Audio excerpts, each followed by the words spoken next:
नमस्कार, बात किसान की सुन रहे हैं मेरे यानी शुभम मिश्रा के साथ। और आज हम आप लोगों को लेकर चल रहे हैं शाहजहांपुर। और शाहजहांपुर से लेकर चलने के बाद आपके लिए कौन सी ऐसी न्यूज है, कौन सी ऐसी फसल है गेहूं के बाद लगाने से जो भरपूर पैदावार हमें दे सकती है, इस पे किसान भाइयों हमारी आज की चर्चा रहेगी। देखिए, बहुत सारी ऐसी जो खेती होती है हम करते तो हैं, लेकिन उसका रिजल्ट ये होता है, परिणाम ये होता है कि हमें अच्छी पैदावार नहीं मिल पाती है। सोच समझने में हम ऐसे ही कुछ भी लगा देते हैं। तो इसके लिए हमें चलना है शाहजहांपुर, जहां पे जो जानकारी निकल के आई है उसमें यदि इन फसलों का प्रयोग किया जाए तो हमें अच्छी पैदावार देखने को मिलेगी। मार्च के महीने में सरसों की कटाई के बाद किसान खाली खेतों में मक्का की फसल उगा सकते हैं। मक्का की फसल कम दिनों में तैयार हो जाती है और खास बात यह है कि मक्का साठा धान का एक बेहतर विकल्प है। साठा धान में ज्यादा सिंचाई की आवश्यकता होती है, जबकि मक्का की फसल में कम पानी में उगाया जा सकता है। धान की रोपाई से पहले एक लंबे वक्त तक खेत खाली पड़े रहते हैं। ऐसे में किसान उस समय का बेहतर इस्तेमाल कर अपनी आमदनी बढ़ा सकते हैं। किसान अपने खेतों में मक्का के अलावा उड़द और मूंग की भी खेती कर सकते हैं।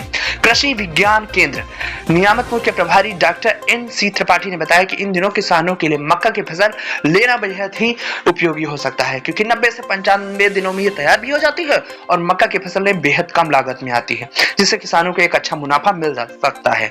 मक्का का इस्तेमाल मुर्गियों के दाने के लिए, भुट्टे के लिए और किसान के हरे हरे चारे के लिए भी किया जा सकता है।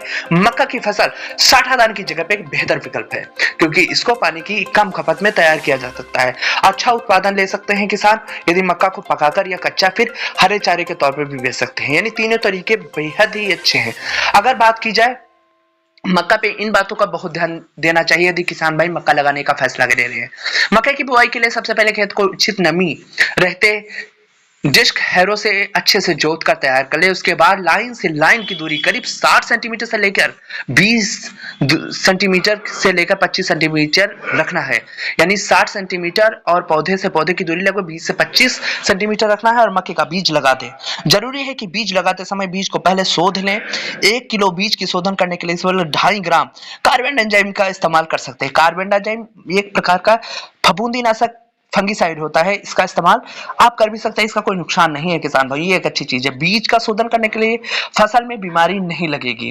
अब मक्का की कौन कौन सी किस्में हैं इस पे, क्योंकि किस्म अगर हमें अच्छी नहीं मिलती तो पैदावार नहीं हो सकती है। सभी किस्में हर मौसम के लिए उपयुक्त नहीं होती, क्योंकि गर्मी में आप कर रहे हैं तो गर्मी के लिए कौन सी होती है इस पे ध्यान दें। अगर आप देसी मक्के की बुआई करना चाहते हैं तो कंचन, सूर्या या फिर जौनपुरी किस्म के बीज लगा सकते हैं, जो किसानों को अच्छा उत्पादन देंगी। इसके अलावा हाइब्रिड और बेबी कॉर्न की भी बहुत सारी वैरायटी होती है, जो आप किसी भी अच्छी कंपनी का बीज लेकर उसके खेत में बुआई कर सकते हैं। 90 दिनों या लेकिन 95 दिनों में अगर चाहते हैं तो मक्का पककर तैयार हो जाता है। इसके बाद आप मुर्गियों को दाने के लिए फिर हरे चारे के तौर पे इस्तेमाल कर सकते हैं। इतना ही नहीं, इससे पहले आप उसका कच्चा भुट्टा तोड़कर भी बाजार में बेच सकते हैं, जिससे किसानों को अच्छी आमदनी देखने को मिलेगी। नमस्कार, आप देख रहे थे बात किसान की। इसमें आज की फसल हमारी रही मक्का की फसल, जो कि गेहूं के बाद में बहुत सारे किसान लगा भी रहे हैं और लगाना भी चाहिए। और इसमें खासकर ध्यान रखने की जरूरत है, खासकर कीड़ों की समस्या गर्मियों में देखने को मिलती है। तो यदि कीड़े आपके भी लगते हैं तो आप इस्तेमाल कर सकते हैं इमामेक्टिन बेंजोनेट। ये एक प्रकार का पाउडर में भी आता है और इसको आप लिक्विड में भी ले सकते हैं। इसको प्रति एकड़ 8 टंकी यानी 16 लीटर वाली 8 से 10 टंकी में स्प्रे कर सकते हैं।